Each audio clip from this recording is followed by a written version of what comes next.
to the bike. So you can just see, look at the RPM gauge, for example.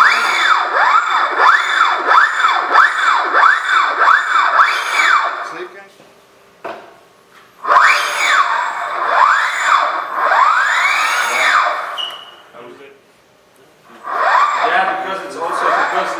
in the motor, because of the RPM, you have the sensor also in the motor.